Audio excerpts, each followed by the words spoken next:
নবীজির কাছে একজন অভাবে ইসাদ সওয়াল করলো। আল্লাহর নবী বলেন, তোমাকে কিছু সাহায্য দিয়ে পাঠিয়ে দিলেই তো হবে না, যাও যাও যাও আমার মেয়ের ঘরে যাও। রসুল কিন্তু এই কথা কোন নাই, মিয়া মাফ করো মাফ করো, এখন আমার কাছে নাই, আমার কাছে নাই, এই কথা কেউ বিদায় তো আমরা দিই। আসলে যদি নাই না থাকে আমি কইতে পারি ভাই আমার কাছে নাই, মাফ করো।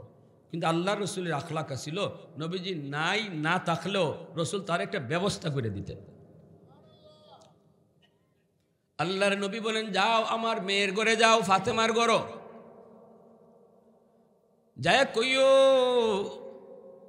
আমি তার আব্বা মুহাম্মাদুর রাসূলুল্লাহ তোমাকে তার কাছে পাঠাইছি, সে যেন তার ঘর থেকে কিছু দেয়। ভিক্ষুক কয়, নবী গো আপনি যে আমাকে পাঠাইছেন, আমি যদি আপনার কথা বলি তবু আপনার মেয়ে ফাতেমা হয়তো বিশ্বাস করতে না পারে, এজন্য আপনি যে পাঠাইলেন একটা দলিল দেন, দলিল একটা দলিল দেন, প্রমাণ দেন। নবী কয়, কি প্রমাণ চাও? ভিক্ষুক কয়, আপনার একজন সাহাবীরে আমার লগে দিয়ে দেন। আল্লাহর নবী বলে, সালমান তুমি যাও, তার লগে তুমি যাও। সালমান ফার্সি এই ভিক্ষুকের লগে তিনি আসলেন। আম্মা নবীর মেয়ে, কলিজার টুকরা মেয়ে খাতুনে জান্নাত ফাতেমা রাদিয়াল্লাহু তাআলা আনহা ওনার দরজার সামনে এসে হাজির। ভিক্ষুক চায় নেই, সালমান ফার্সি রাদিয়াল্লাহু তাআলা আনহু ডাক দিলেন। ডাক দিলে পরে নবীর কলিজার টুকরা বের হলেন, ডাক দিয়ে বলেন, নবীজি ভিক্ষুক পাঠাইলেন, নবীর কাছে দেওয়ার মতো কিছুই ছিল না। নবী বলছেন, তোমাকে কিছু দেওয়ার জন্য ভিক্ষুককে তোমার ঘরে নবী পাঠিয়ে দিছেন। এইবার নবীর কলিজার টুকরা বলে, ওগো আমার বাবার সাহাবী, আমার বাবার ঘরে যখন কিছু থাকে না তখন আমার ঘরেও কিছু থাকে না। আমার আব্বার কাছে যদি কিছু থাকে আমার কাছেও থাকে। আল্লাহু আকবার জোরে কও। কারণ আমার আব্বা আমাকে ফালায়া বাবা কিছু খায় না, বাবার ঘরে কিছু নাই। আমি ফাতেমার ঘরেও তখন কিছু নাই, আমার ঘরে কিছু থাকলে বাবার ঘরেও থাকে। আল্লাহু আকবার জোরে কও। আল্লাহ নবী, রহমতের নবী, মায়ার নবী, তিনি তো পাঠাইলেন, এইদিকে তিনি পাঠাইছেন, কিন্তু নবীর কলিজার টুকরা কি করবেন? সাথে সাথে একটা চাদর তিনি বের করলেন। চাদরটা বের করে, দামি একটা রেশমি চাদর, চাদরটা বের করে নবীর সাহাবী সালমান ফার্সি রাদিয়াল্লাহু তাআলা আনহুর হাতে দিয়ে বলেন, এই চাদরটা নেন। এই চাদরটা নিয়ে ওই যে দেখা যায় একটা ইহুদির বাড়ি, ইহুদি অনেক ধন সম্পদের মালিক, অনেক টাকা পয়সার মালিক, তার কাছে নিয়ে আমার চাদরটা বন্ধক রাখবেন, এরপরে কিছু টাকা বিনিময় নিবেন, এই টাকাটা ভিক্ষুককে দিয়ে বিদায় করবেন। সালমান ফার্সি চাদরটা নিয়ে তিনি ভিক্ষুক আর তিনি দুজন মিলা গেলেন সেই ইহুদির বাড়িতে। ইহুদিরে ডাক দিলেন, ডাক দিয়া বলতেছেন, নেন চাদরটা বন্ধক রাখেন, বিনিময়ে কিছু দেন ভিক্ষুককে দেওয়ার জন্য। ইহুদি চাদরটা হাতে নিয়ে বারবার চাদরের দিকে তাকায়। ইহুদি চাদরটা নিয়ে তাকায় আর কয়, ও সালমান, এই চাদর কি নবীর মেয়ে ফাতেমার চাদর? বলে, কেমনে বুঝছো? বলে, কও না এটা কি ফাতেমার চাদর? বলে, হ। এই কথা বলতে ইহুদি আর কথা কয় নাই, সুজা চলে গেল ভিতরে। ভিতরে যাই আগে গোসল করলো, পবিত্র হইল, চাঁদের হাতে লইয়া কয়, সালমান, এতদিন পর্যন্ত আমি ইহুদি ছিলাম, এখন আমি নিয়ত করেছি মুসলমান হব, এই মুহূর্তে আমারে কালেমা পড়ে নবীর দরবারে নিয়ে যাও। সালমান ফার্সি কয়, ভাইরে কি ব্যাপার, কারণ কি একটু ক না। আমি আইলাম তোমার কাছে সাহায্যের জন্য, কিন্তু তুমি এখন মুসলমান হতে চাও, কোন কারণে, কোন ঘটনা ঘটছে একটু খুইলা বলো। ইহুদির চোখ থেকে পানি ঝরে, ইহুদি কান্দে আর কয়, সালমান, আমি কিন্তু তাওরাত কিতাবের একজন আলেম, আমি তাওরাত কিতাবের ভিতরে আখিরি জমানার নবীর যতগুলি আলামত আল্লাহ তাওরাত কিতাবের ভিতরে উল্লেখ করেছে সবগুলি আমি মুহাম্মদুর রাসূলুল্লাহর কাছে পাইছি। একটা আলামত পাওয়া আমার বাকি ছিল, এজন্য আমিও মুসলমান হইতে একটু লেট করতেছি। একটা আলামত পাওয়া শুধু বাকি ছিল, তাওরাত কিতাবের মধ্যে আমি পেয়েছি আখেরি জমানার নবীর কাছে কোনো এক সময় একজন ভিক্ষুক আসবে ভিক্ষার জন্য। নবী তামাম ঘর তালাশ করে ভিক্ষুককে দেওয়ার মতো কিছুই তিনি পাবেন না, কারণ নবীর ঘরে কিছুই তো নাই। কিন্তু খালি হাতে তারে ফেরত দিবেন না, পাঠিয়ে দেবেন মেয়ের ঘরে। মেয়েও ঘর তালাশ করে কিছু পায় না, চাদর দিয়ে দিছে একটা। এই চাদর নিয়ে একজন যাবে ইহুদির বাড়িতে, ইহুদির কাছে বন্ধক রেখে কিছু দেওয়ার জন্য। এই কথাটা আমি তাওরাত কিতাবে পাইছি রে সালমান। আমি এইটার অপেক্ষায় ছিলাম, অপেক্ষায়। আজকে আমি নিজে এটা প্রমাণ পাওয়া গেলাম। এই চাদর তো নবীর কলিজার টুকরা মেয়ে ফাতেমার চাদর। অতএব যেটা বাকি ছিল এটাও আমি পাওয়া গেছি। এজন্য আর দেরি করতে চাই না, তাড়াতাড়ি কালেমা পড়ায়া মুসলমান বানায় দাও।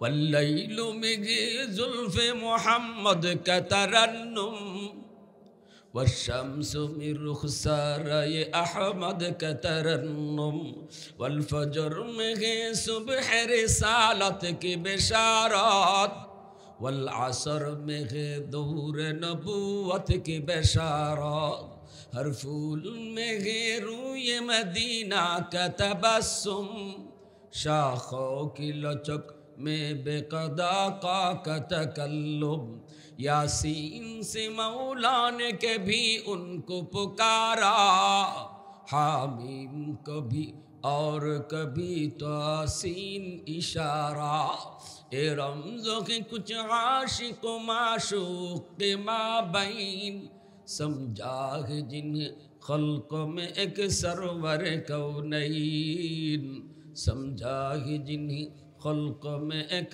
सरवर कौनैन। एजন্য আমার ভাইরা, মেহমানের কদর, মেহমানের কদর। আম্মাদান কই নবী গো, আল্লাহ আপনারে কোনোদিন বেইজ্জত করবে না, কারণ আপনি মেহমানের মেহমানদারি করেন, মেহমানের মেহমানদারি করেন, মেহমানকে আপনি কষ্ট দেন না। ভাইরা বন্ধুরা, এই যুবক ইব্রাহিম আলাইহিস সালাম তিনি মেহমান ছাড়া খানাই খাইতেন না। মেহমান না পাইলে খানাই খাইতেন না। 3 দিন হয়ে গেছি গা ইব্রাহিম নবী খানা খায় না, মেহমানও পান না, খানাও খান না। এবার আল্লাহ পাক রব্বুল আলামিন কয়, জিব্রাইল তাড়াতাড়ি যাও, আমার দোস্ত মেহমান পায় না, খানাও খায় না। তোমরা 3 জন ফেরেশতা মানুষের রূপ ধরে মেহমান সেজে যাও, আমার দোস্তরে খাওয়ানি লাগবো। সুবহানাল্লাহ, জোরে কোন। ইব্রাহিম খলিল তিনি তো জানতেন আল্লাহর পাগল না, আল্লাহর বন্ধু না, কিন্তু আল্লাহর পাগল, আল্লাহর দোস্ত। আল্লাহ তার উপাধি দিয়েছেন খলিল। ফেরেশতারা জিজ্ঞাসিল, মালিক ইব্রাহিম খলিল ওই লোক কেমনে? আল্লাহ কই, কেমনে হইছে একটু পরীক্ষা করো। আমার ইব্রাহিমের পাশ দিয়ে তুমি আমার জিকির করে যাইও, দেখবাই কিতা করে। সুবহানাল্লাহ। একজন ফেরেশতা গেছেন, ইব্রাহিম পয়গম্বর তিনি বকরি রাখালি করেন, মাঠ ভরা বকরি, বকরিগুলা তিনার নিজের। ফেরেশতা মানুষের রূপ ধরে তিনি পাশ দিয়ে যান আর আল্লাহ পাকের জিকির করেন। আল্লাহ পাকের নাম সুবহানাদিল মুলকি ওয়াল মালাকুত জাল ইজ্জতি ওয়াল আজমতি ওয়াল কিবরিয়াই ওয়াল জাবারুত। এত সুন্দর করে আল্লাহ পাকের নামটা ফেরেশতায় লইয়া লইয়া যায়, কিন্তু ইনি যে ফেরেশতা এটা তো ইব্রাহিম নবী বুঝেন নাই। তিনি তো মনে করছেন মানুষ, দৌড় দিয়ে গিয়া তার কোমর জড়ায় ধরছেন, কান্না শুরু করে দিছেন, কে গো তুমি? আমার মাশউকের নাম, আমার মাবুদের নাম এত সুন্দর করে তুমি নিতেছো, আমি তো এই নামের আশিক, আমি তো এই নামের পাগল, আমাকে এই নামটা আরেকবার শোনাও। ফেরেশতা কয়, আমি শুনাইমু, কিন্তু বদলা লাগবো, বদলা, বদলা ছাড়া শুনাইতাম না। ইব্রাহিম নবী কয়, কি চাও? কয়, অর্ধেক ছাগলের ফাল আমারে দিয়ে দিবা, বিনিময়ে শুধু একবার আমি এই নামটা তোমারে শোনাবো। ইব্রাহিম খলিল কয়, দিয়া দিলাম অর্ধেক ছাগল। একবার শুধু শুনাইছে সুবহানাদিল মুলকি ওয়াল মালাকুত জাল ইজ্জতি ওয়াল আজমতি ওয়াল কিবরিয়াই ওয়াল জাবারুত। এই কইয়া ফেরেশতা অর্ধেক ছাগল লইয়া জায়গা। ইব্রাহিম পয়গম্বর যেতে দেন না, আবার কোমর জড়ায় ধরছেন, না আমি যেতে দিব না, যেতে দিব না। আরেকটা বার আমার মাশূকের নামটা শোনাও। এই নাম যত শুনি আমি ততই মায়া লাগে, আমি তো এই নামের পাগল, যত শুনি ততই মজা লাগে, আমার তো তৃপ্তি মিটে না। ফেরেশতা কয় এখন কি দিবা? ইব্রাহিম পয়গম্বর কয় বাকি অর্ধেক ছাগলের ফালও দিলাইব। বিনিময়ে আল্লাহর ফেরেশতা আরেকবার শুনাইছে সুবহানাল মুলকি ওয়াল মালাকুত যাল ইজ্জতি ওয়াল আজমতি ওয়াল কিবরিয়া ওয়াল জাবারুত। বাকি অর্ধেকটাও দিয়া দিছে। এইবার সবগুলি ছাগল লইয়া ফেরেশতা জায়গা। ইব্রাহিম খলিল তখনও যাইতে দেন না, আবার দৌড় দিয়া গিয়া কোমর জড়ায় ধরছে। কে গো তুমি? কে কে এত সুন্দর করে আমার মাশূকের নাম নিছো, আমার মন ভরে না, আরেকবার কও। ফেরেশতা কই এখন কি দিবা? এখন দিবা কি? সব তো দিয়া দিছো। আল্লাহর খলিল কান্দে আর কয় আরেকবার যদি শোনাও আমি ইব্রাহিম সারা জীবনের জন্য তোমার গোলাম হয়ে যাব, আমি তোমার গোলাম হয়ে যাব, গোলাম। বিনিময়ে শুধু আরেকবার আমার মাশূকের নাম তুমি শোনাও, আরেকটা বার যদি শোনাও আমি তোমার গোলাম হয়ে যাব। मैं तालिब मौला हूँ मेरे इश्क़ निराला, मैं तालिब मौला हूँ मेरे इश्क़ निराला, है जुमला जहाँ जिनकी तजल्ली से उजाला, मैं दरुद जहाँ गैर खुदा यार नदारम, जुज़ याद खुदा ही चिदिगुर कार नदारम, যদি আদে খুদা হিচে দিগর কার নাদারম। মুসলমানের আওয়াজে বলি আল্লাহু আকবার। ফেরেশতা তিনজন মানুষের সুরত দুনিয়াইছেন ইব্রাহিম নবীর বাড়িতে। নবী ইব্রাহিম পয়গম্বর মেহমান পায়া বড় খুশি, মেহমান পায়া বড় খুশি, তিনি বাড়িতে নিয়ে আসলেন দইরা। 3 দিন পরে আজকে খানা খাইবেন মেহমান পাওয়ার কারণে। আল্লাহু আকবার জোরে কও। 3 দিন পরে তিনি খানা খাইতেছেন। এইবার খানা নিয়ে বসছেন, ফেরেশতারাও বসছেন, আল্লাহর খলিলও বসছেন। আল্লাহর খলিল কয় দিনের উপাস, আর ফেরেশতারা ভাত খায়নি। না জানলে জানুন, ফেরেশতারা খানা খায় না, ফেরেশতাদের খাওয়ান লাগে। ফেরেশতারা খালি আত ঘোরাঘুরি করুন কিন্তু খাইন না। আর আল্লাহর খলিল ইব্রাহিম পেটের ক্ষুধার জ্বালায় এরা খায় না এই খবর নাই, খালি খাইতেছেন, খালি কথা কইতেছেন আর খাইতেছেন। কিন্তু এরা যে হাত খালি লাড়ালাড়ি করে মুখও দেয় না, এটাতে লক্ষ্য করছেন না। পর্দার আড়াল থেকে ওই বই তো 3 দিন উপর আইতেছে, সামনে রমজান, সারাদিন খাইছি না, ইফতারের সময় বোঝায় উস থাকে না, ঠিক না নিয়ে। ইফতারের সময় যদি কেউ আবার আইও হয় তো এই সময় আবার ভালোও লাগে না, মনে হইতে তো আমার একলোই লাগবে, এই লোকের লাগে আবার, ঠিক না নি। কিন্তু 5 মিনিট খাওয়ার পরে আর চলে না, তখন মনে হয় দূর আরো 2 জন যদি থাকতো কত ভালো হইতো। কিন্তু খাইবার আগে ইফতার সামনে যা আছে মনে হয় সবগুলো আমার একাই লাগবো, আরো শর্টও পড়তে পারে। এইগুলো আমরা সারাদিন না খাওয়ার কারণে আমাদের একটা আগ্রহ। তো ইব্রাহিম আলাইহিস সালাম 1 দিন না 2 দিন না 3 দিন, 3 দিন না খেয়ে খাওয়ার সামনে পাইছেন। মেহমান বইছে তো খাইবই, ইনি ইডার খেল খাইতেছেন। ফর্দার আড়াল থেকে ওনার বিবি হযরত সারা আলাইহিস সালাম, ইনি ফর্দার আড়াল থেকে একটু সুফি দিছেন, মেহমানরে খানা দিছেন। মেহমানে খায় কিনা, কোন জাতের মেহমান দেখার লাগে ফর্দার আড়াল থেকে ফাঁক দিয়ে একটু চাইছেন। চাইয়া দেখুন ইন্না লিল্লাহ, আমার জামাই যে খাওয়া খাইতেছেন। আর মেহমান বলতে আত লারে সারে, একজনে আরেকজনের চায় মুস্কি আসে, তাই নিয়ে খবরই নেই। এমনি বিবি সাহেব ফাঁসের রুম থেকে আওয়াজ দিছি, স্বামী গো আপনার মেহমান কিন্তু খানা খায় না। হ্যাঁ, আল্লাহর খলিল আওয়াজ পাওয়ার সাথে সাথে চাইছেন, দেখেন এরা একজনে আরেকজনের পাশে খালি আশাআশি করে কিন্তু খানা খান না। আল্লাহর খলিল ইব্রাহিম তিনি ডাক দিয়া কয় ইন্না লিল্লাহ, কি ব্যাপার ইন্না লিল্লাহ? আমার কি কোনো ভুল হয়েছে আপনাদের? নাকি খাওয়ানোর মাঝে কোনো লবণ বেশি হয়েছে, নাকি তেল বেশি হয়েছে? আপনাদের খাওয়ান চয়েস হয়েছে না?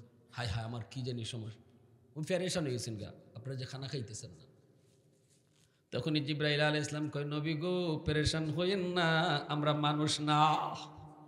সুবহানাল্লাহ, জোরে কও। নবী গো আপনি পেরেশান হইেন না, আমরা মানুষ না, আমরা নূরের তৈরি ফেরেশতা।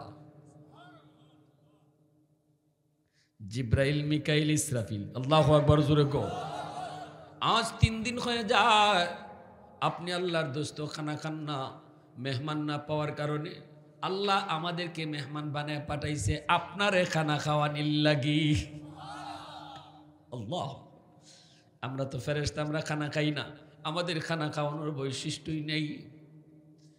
এ যুবক, এজন্য বলি শোনো, আল্লাহর নবী, রহমতের নবীর একটা গুণ ছিল, নবী মেহমানদারি করতেন।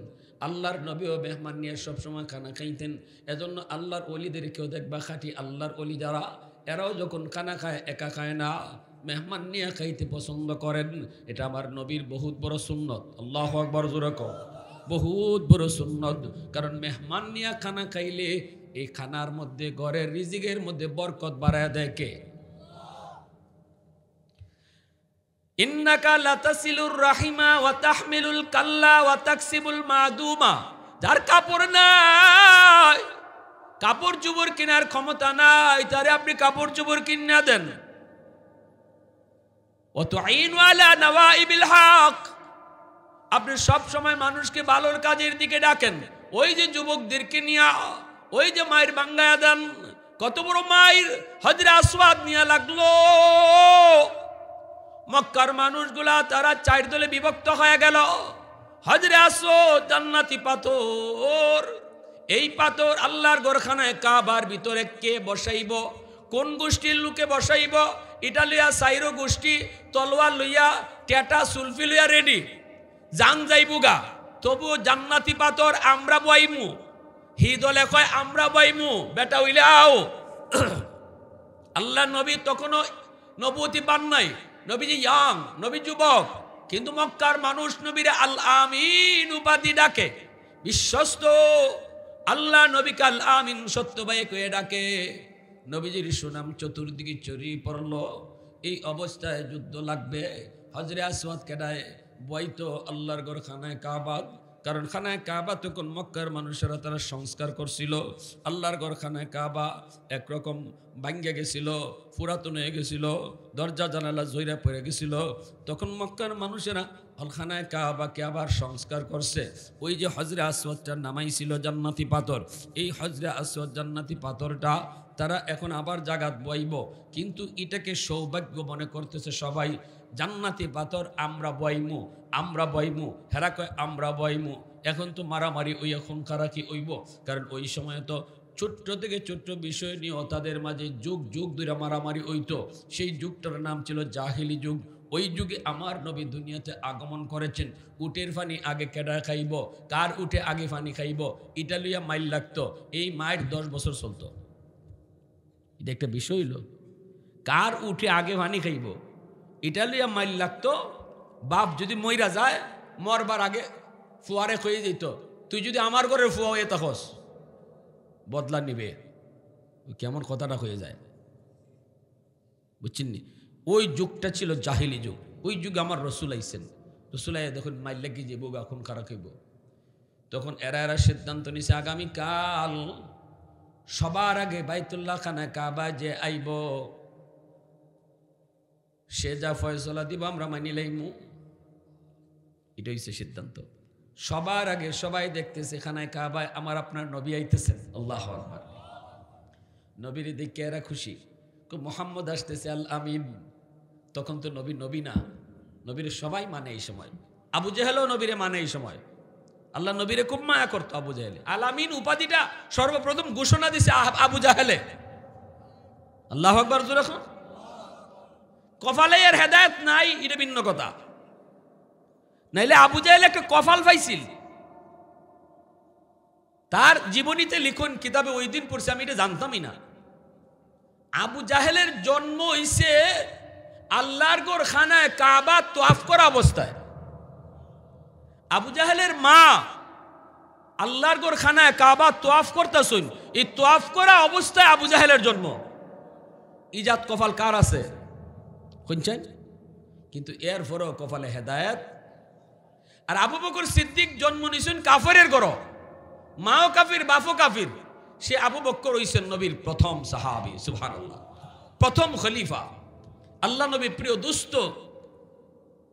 এজন্য কে কোন বংশের, কে কতটুকু উফরে, কে কতটুকু নিচে, কে কি যা চাকরি করে, কে লন্ডন আছে আর কে বাংলাদেশে আছে, হেদায়েতের জন্য এটা মাপকাঠি না। আল্লাহ রিক্সাওয়ালারও কুটিফুতির আগে হেদায়েত দিয়া দিতে পারে। হেদায়েতের মালিক কে?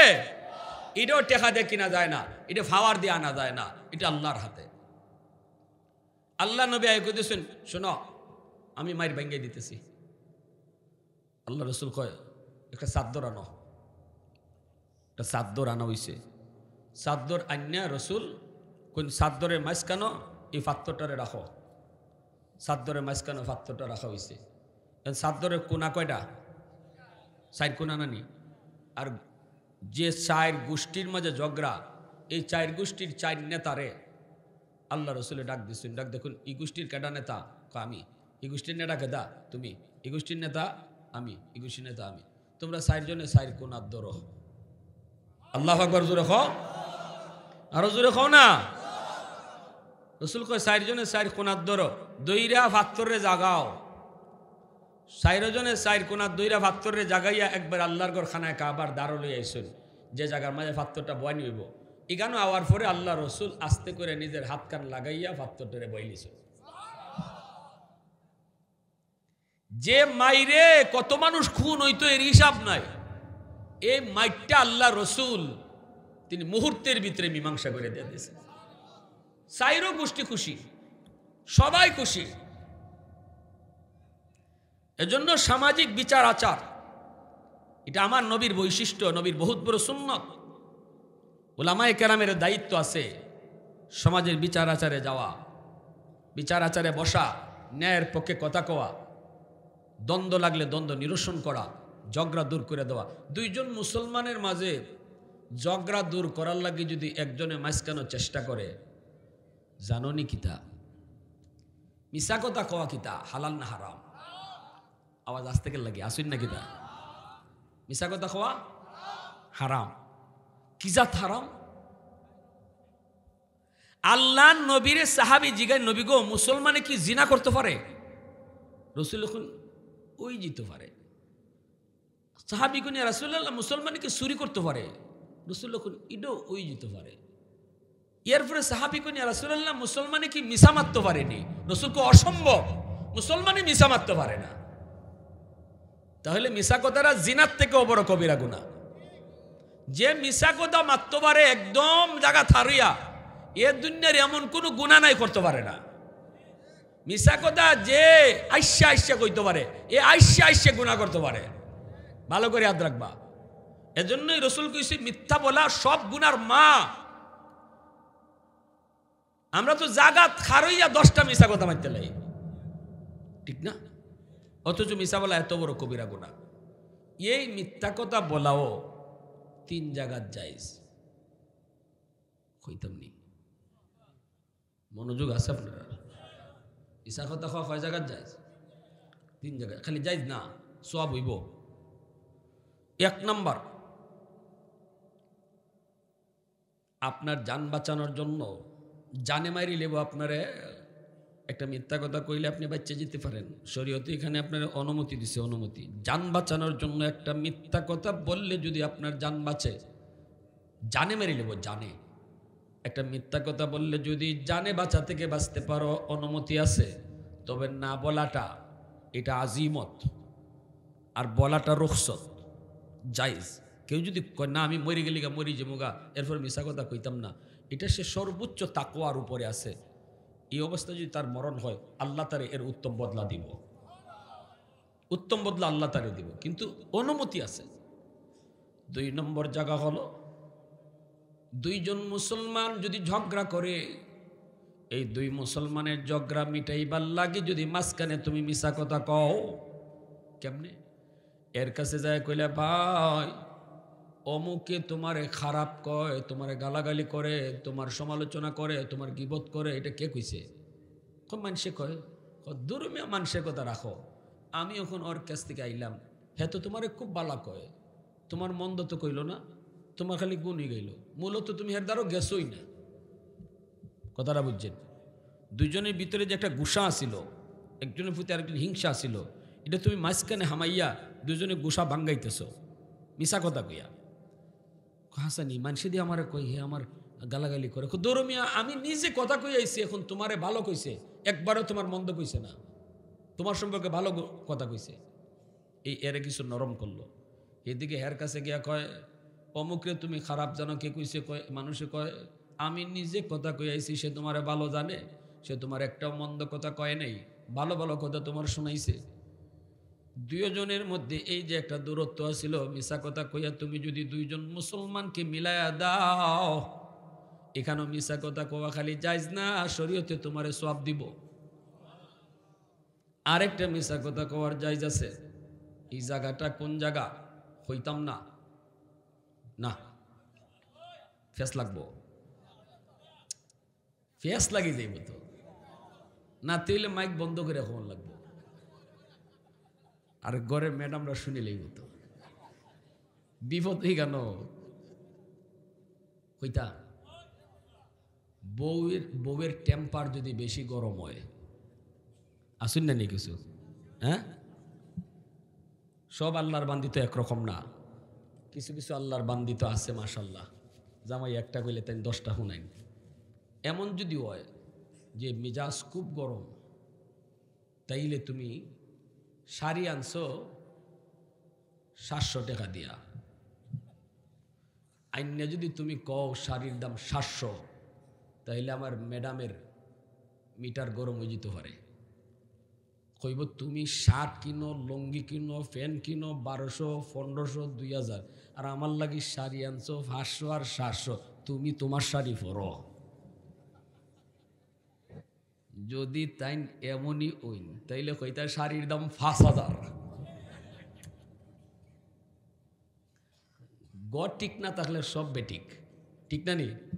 গড় যদি আগুন লাগে তে ই গড় আর শান্তি আয়নি, তখন গড়ের শান্তি ঠিক রাখার লাগে এখানে তুমি একটু মিশা কথা কইয়া কইতায় শাড়ির দাম 2000, শাড়ির দাম 1500, যাতে কইরা তাই মেজাজ গরম না হয়, তো এটা কইলি তাই কইলে পরে এখানে খোয়াটা যাই যাচ্ছে। কইসলাম নি এখন যে আমি এই কথাটা কইলাম, এখন তো আপনারা যদি গিয়া কইন শাড়ির দাম অরিজিনাল দাম 1000, তাও বিশ্বাস করতো না, তবে হুজুর হিকাই গেছেন, আসল কথা কইলাম শাড়ির দাম কত, ঠিক না নি?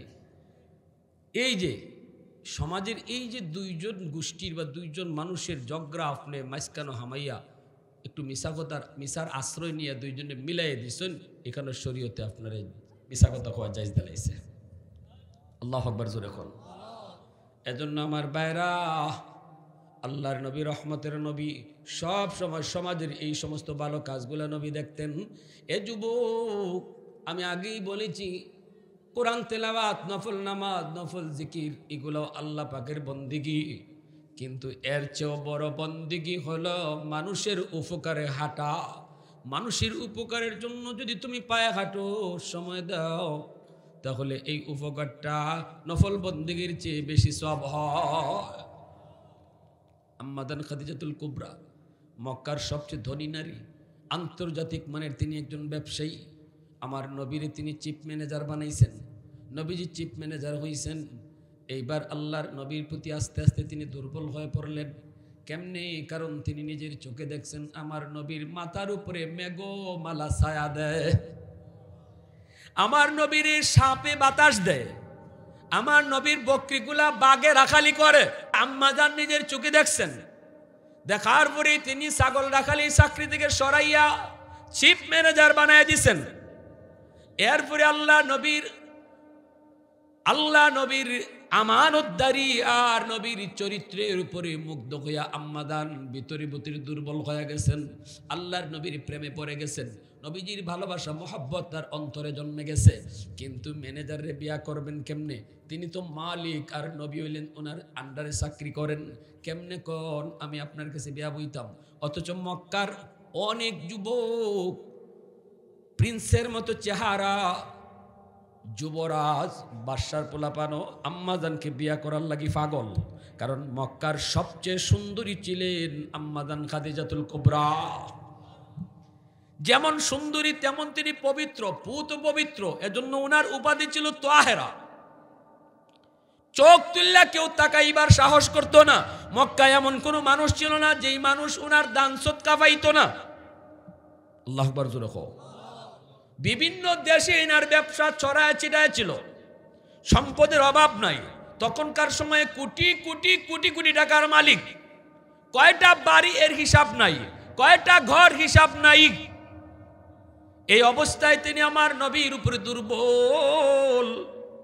নবীকে বিয়ে করবেন কিন্তু প্রস্তাব দেন কেমনে? বান্ধবীরে বলতেছেন, সখী আমার ম্যানেজার রে তোমাদের কেমন লাগে? বান্ধবীরা কয়, তোমার ম্যানেজার তো খালি ম্যানেজার না, তোমার ম্যানেজার তার যেদিকে তাকাই এদিকেই মনে হয় সে পৃথিবীর শ্রেষ্ঠ পুরুষ। চেহারার দিকে তাকাইলে মনে হয় আল্লাহ এই চেহারা দুনিয়াতে একটাই বানাইছে। এত আস্তে সুবহানাল্লাহ কইলেন। আমার নবীর একটা সম্মানের কথা শুনিয়া আরো জোরে কর না সুবহানাল্লাহ। এইভাবে বান্ধবীরাও যখন উৎসাহ দেয়, আম্মা জান কয় একটু যাও না, বান্ধবী জানা গিয়ে একটু ক না আমারে কেমন লাগে আমার ম্যানেজারের। বান্ধবী কই, মোহাম্মদ একটা কথা কইতাম। কি কথা?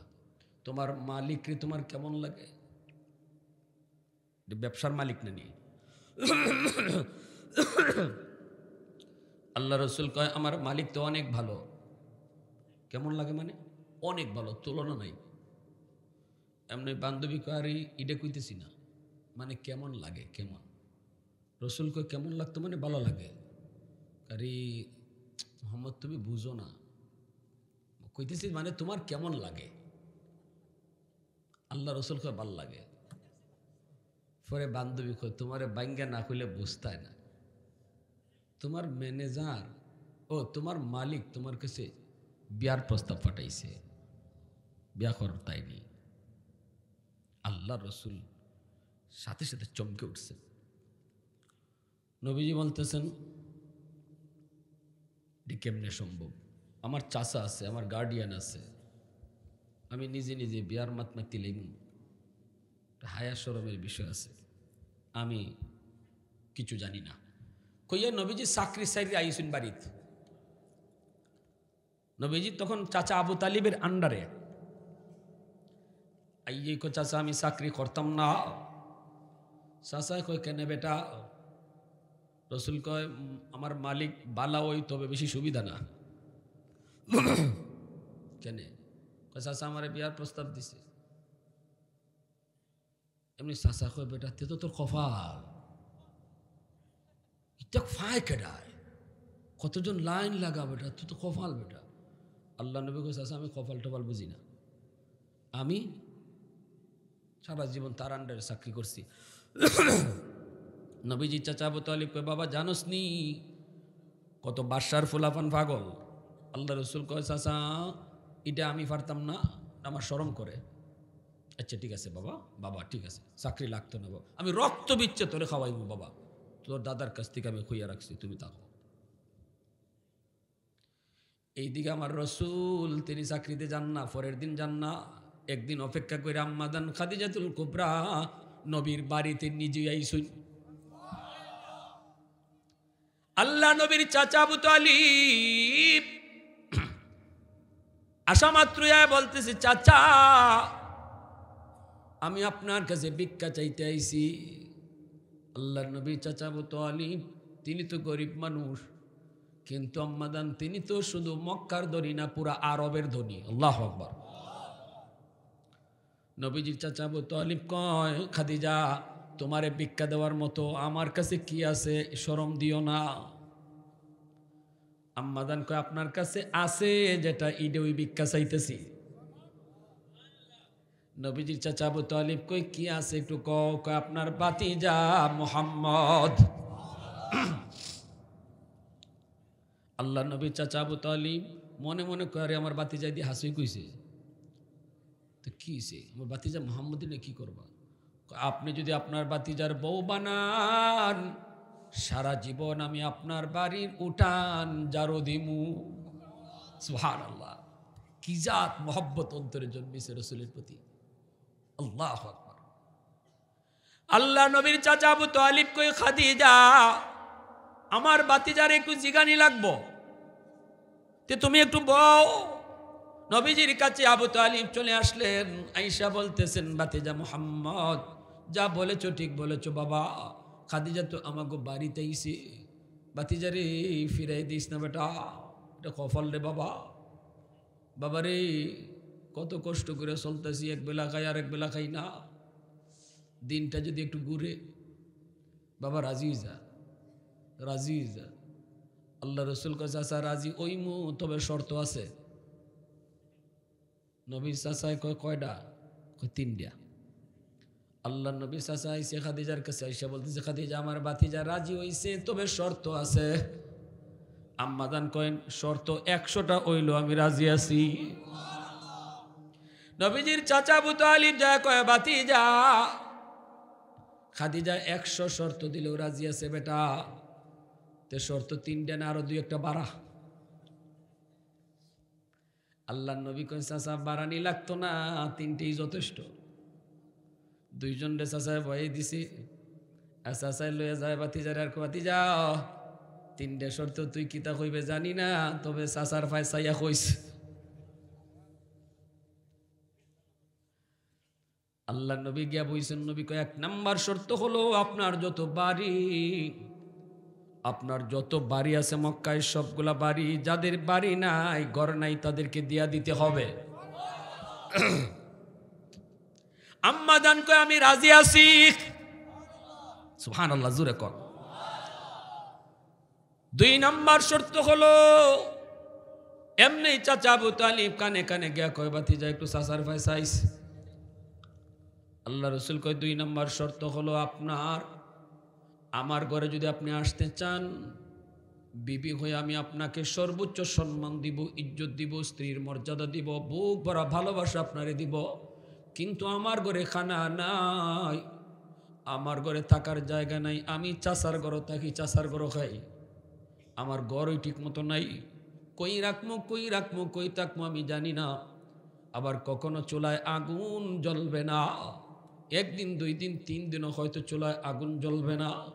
জীবনে আপনি কোনোদিন উপাস থাকেন নাই, উপাস থাকার কষ্ট আপনি বুঝেন না, কিন্তু আমি মুহাম্মদের কাছে আসলে পরে উপাস থাকতে হবে, পারবেননি।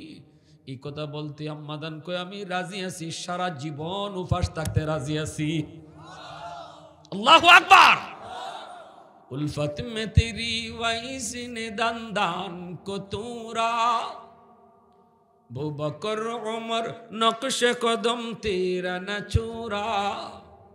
উলফত মে তেরি ওয়াইসনে দান কো তোরা, বকর উমর নকশে কদম তেরা না চোরা। আয়ো শাক নবী ওয়াকে আসরারে মদিনা, सुल्तान का सुल्तान है सुल्तान मदीना, सरकार का सरकार है सरकार मदीना, गुलजार का गुलजार है गुलजार मदीना। मोहब्बतेर साथे बोली আল্লাহু আকবার। এখন রইছে শর্ত কয়টা? চাচা গিয়া কয়, ভাতিজা আর একটাই রইছে মাত্র, জীবনে খুব কষ্ট করছি রে বাজান, একটু চাচার ভাই চাইস। আল্লাহ রসুল চাইন 3 নম্বর শর্ত নবী দেয়, আপনার যত সম্পদ হইতে চাচার ভিতরে খুশি হয়েছি, আমার চাচারে দিলাও, এই কথাটা হইলে তুই জায়গা, অথবা আমারে দিলাও। আরে আমি না ফাই বাতি যাই ফাইলেও তুই তো আমার ওই, কিন্তু যেই কইছে আল্লাহ রসুলকে আপনার যত সম্পদ, চাচার আবু তালিবে কবেটা কইলাম বাবা, আল্লাহ রসুল কয় সব সম্পদ গরিবের ভিতরে বন্টন করে দিতে হবে। আম্মাদানকে আমি রাজি আছি, আল্লাহু আকবার জোরে কও। যত সম্পদ সব সম্পদ গরিবের ভিতরে বন্টন। আম্মাজান কয় আমি তাতেও রাজি, তাতেও রাজি, তাতেও রাজি। নবীর চাচা আবু তালিবে কয় তোর বিয়া তুই কর, আমি গেলাম। এই শর্তগুলা মাইন্না আম্মা জান নবীর ঘরে আসলেন। একদিনে নবী যত কোটি কোটি সম্পদ, সব সম্পদ গরিবের মাঝে বন্টন করে দিছেন। আল্লাহর নবী একটা সুতাও রাখেন না। এ যুবক, আজকে বিয়া কইরা তুমি বউর কাছ থেকে হুন্ডা নাও, বিয়া কইরা হোর বাড়ির কাছ থেকে ফ্রিজ নাও, সৌদি আরব যাইবেন লাগি 5 লাখ টাকা লাগবে, টাকা নাও। আমার নবীর আদর্শ কি? আমার নবী দয়ের নবী এত ধনী একজন বউ আনছেন, কিন্তু বউর একটা সম্পদ নবী নিজে নেন নাই। আল্লাহু আকবার, জোরে কও, আরো জোরে কও আল্লাহু আকবার। যৌতুক নেওয়া হালাল না হারাম? আরো জোরে। এই যুবকরা যারা সামাজিক সমাজ কল্যাণ পরিষদ করছো, তোমরা আজকের থেকে এটা লিখকে রাখবাই, আমাদের সমাজে যৌতুক চলবে না। কারা কারা রাজি আছেন একটু হাত উঠে আল্লাহরে দেখা। আল্লাহ তুমি কবুল করো, সবাই বলো আমিন। এটা সামাজিক কাজের ভিতরে সবচেয়ে বড় কাজ, যে সমাজে যৌতুক চলবে না। যুবক যারা বিয়া করবায়, তোমরা যদি নিয়ত করো যে আমি যৌতুক নিতাম না, তেও তুই কাম সারে, ঠিক না? বাবা যদি চায়ও, বাবারে না করে দে, বাবা একটা সুতো আনতে পারতায় না, এটা হারাম। যে করে যৌতুক ঢুকে, এ করে বিষাক্ত সাপ ঢুকে, যৌতুকের সাথে সাপ গে ঢুকে, আর সাপ ঢুকে পুরা গড়টারে ধ্বংস করে। যৌতুকে কোনোদিন আরাম দিবে না, শান্তি দিবে না, ঠিক কিনা জোরে বলো। আমরা এমন এক কন্ডিশনে গেছি, অনেক সময় যৌতুক সরাসরি খাই না, ঘুরাইয়া খাই। আপনার ফুরিয়ত তুই থাকবো, তে একটা খাট পালং না দিলে হয়, আপনার জিও তুই ঘরে থাকবো, টেলিভিশন না দেখলে কেমনে কই কি করতো, আপনার জামাইত তুই বাজারও ঘাটও যাইব, একটা মোটরসাইকেল না দিলে হয়। আবার অনেক সময় নিজে কই না, নিজে না কই আর একজনরে দেখো, না না না না ইতা পারে না, ইতা পারে না, ইতা খবর নাই। তবে সমাজে ইতা তো নর্মাল, একটা মোটরসাইকেল, একটা পালসার, এইটা ওই দিছে, এইটা সাধারণ কথা। প্রথম কিছু না যাইজ না যাইজ। আর মেয়ের বাপেও চিন্তা করে, আচ্ছা তুই যখন মোটরসাইকেল নিস তেনে খাবিন লেখ 20 লাখ, লড়তাম না, ঠিক না নি? বড়ি লাগাই থাক, বড়ি লাগাই রাখো। 20 লাখ 22 লাখ 12 লাখ 10 লাখ টাকা খাবিন যারা লেখুন, অথচ যে জামাই হের 1 লাখ টাকা দিবার ক্ষমতাও নাই। কত এত টাকা লেখাইছো কেনে? কয় দেওয়ান লাগে না, খাবিনের টাকা বলে দেওয়ান লাগে না। খাবিনের টাকা না দিয়া যারা কবরে যেই পায়, মনে রেখো হাসরের মাঠে বউয়ে আংটা লাগাইব, আংটা। এত কলজার টুকরা বউ নানি, অত মায়ার। হাসরের মাঠে খুব আল্লাহ তাই ইবাই দেও, আমার খাবিনের টাকা রয়েছে। ফাও দূরে মাফ চাইলেও মাফ দিত না। হাসরের মাঠে কোনো মাফ নাই, হাসরের মাঠে খালি বদলা। আর 20 লাখ 12 লাখ টাকা অনেকে লেখান যাতে বিয়া না ভাঙ্গে, দেওয়ান লাগে না, বিয়া না। আমার জানা মতে গড় যদি টিকতো তাই হয়, তাহলে ইতা খাবিন 10 লাখ না 12 লাখ না 20 লাখ ইতার ফায় চায় না। তালাক দেওয়ার সময় একবার নানি শুদ্ধা তালাক দেয়, খালি তোরেও তোর মারেও তোর নানিরও তোর 14 গোষ্ঠীরে। আর অনেক বউ আছে খাবিন 10 লাখ 12 লাখ কইলে পড়ে জামাই রেছে, কিছু ওইলে না ওইলে তোর বাপের ঘরে হইলে তালাক দে, তোর বাপের ঘরে হইলে তালাক দে। হেরে তুলে আরো জিদ, ঠিক না নি? এই সময় হে কাবিন 50 লাখ নাকি দেয়, এটা কি মাথাতে আসেননি? উড়াদুরা মারে, উড়াদুরা। এরপরে মুফতি সাহেবের কাছে গিয়া দৌড়ে হাজির, হুজুর হুজুর খাম তো একটা গড়াই দিছি। কি হুজুর রাগের মাথায় তো 14 গোষ্ঠী শুদ্ধা মারছি, তো এখন কিতা করতাম? হুজুর অত টাকা দিতাম পারতাম না, আর ফুলা আছে একটা, ফুরি আছে একটা, হুজুর কোনো রকম একটু বাউ করুন দেয়। 3 তালাক দিলাইলে পরে আর বাউ দেওয়ার কোনো সুযোগ নাই। বাউর সুযোগ শুধু একটা যদি দিয়া থাকো, অথবা 2টা, 3টা দিলাইলে পরে আর কোনো সুযোগ হিল্লা বিল্লা নাই। কের হিল্লা? আল্লাহ রসুল কয় যে হিল্লা হিল্লা কইরা বউ আবার আনে, এ নিজে বমি কইরা নিজের বমি নিজে খাইতেছে। পারবানি আপনারা এই সমাজের কেউ, ইসলামপুরের কেউ বমি কইরা বমি খাইতা? তো এইভাবে হিল্লা এত নিকৃষ্ট জিনিস। এজন্য তালাক দেওয়ার আগে চিন্তা করতে হয়, তালাক খেলার বিষয় না। রাগ উঠলো আর মাইরে দিলাম। জি না, এটা বন্দুকের গুল্লি। গুল্লি যেমন সাইরে দিলে ফিরে এটা আর ফিরত আনা যায় না। তালাকটাও এমন, তালাক কইলিস 3 তালাক, 3টা দিলাইছ শেষ, গুল্লি বাইরে গেছি গা। 1টা 2টা দিল আটকাইলেছে, 3টা মাইরে দিছ বাইরে গেছি গা, আর কোনো ক্ষমতা নাই ফিরে আনার। আজকে আমাদের সমাজে কিছু টেলিভিশন মার্কা মুফতি হল আছে, কয় লিখিত তালাক দিলে তালাক, মুখে তালাক দিলে হয় না। এদের কাছে গিয়া ফতোয়া লইয়া বউ লইয়া আবার সংসার করতেছে, জিনা হইতেছে, জিনার সন্তান হইতেছে। নাউজুবিল্লাহ।